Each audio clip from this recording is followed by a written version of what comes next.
I'm not afraid of anything. Or there's very little that I'm afraid of. Mainly spiders. But anything else, oh, and ghosts.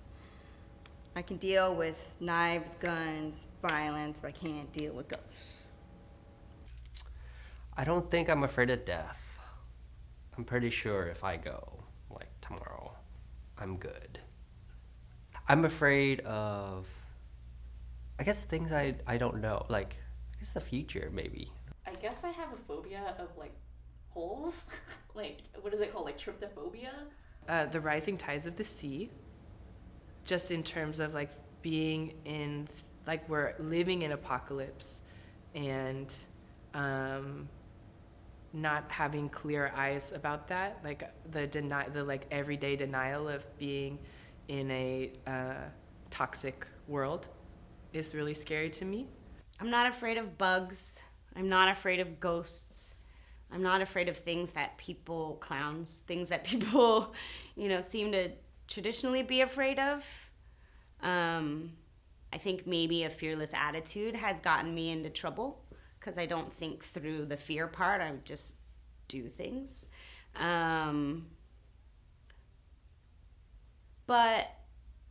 I am oftentimes afraid of the political climate. I'm afraid sometimes for my own physical safety. Just being who I am and how I am out in the world doesn't always feel safe.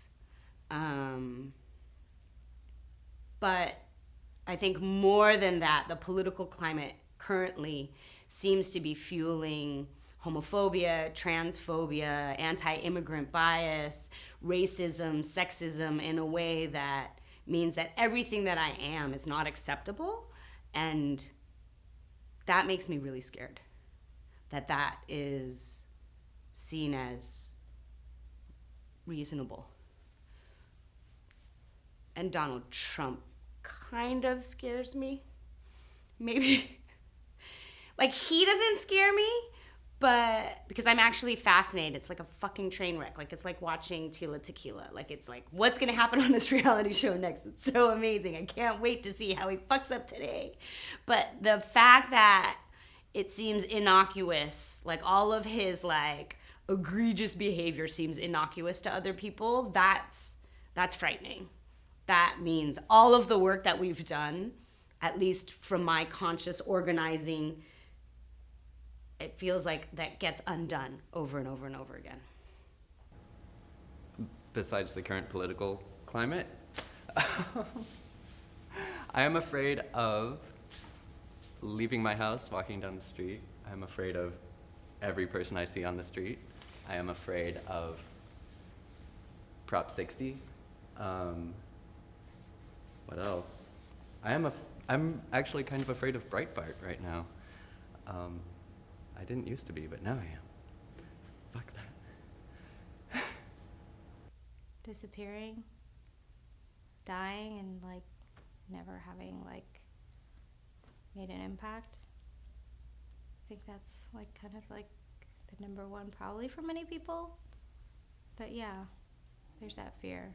Especially because being a queer woman and having to decide, because having a child is oftentimes very intentional for queer women, I would assume, but there's that decision making right now that kind of permeates mine, Frances's world, my wife's world, which is like, should we have children? Like, and a lot of that's tied up around like what kind of impact we'll have in the future and in our lives. So I think that's kind of like what I'm thinking a lot about. Is like, oh, are we gonna just die and end up, not making an impact? Dying. Like I always feel like I have not lived enough, so I feel like I'm not ready. And a lot of time when you hear the news about this and that, and imagining having to leave so early, where maybe I have not lived enough, or I haven't achieved everything that I wanted yet. So that sometimes that freaked me out for some reason.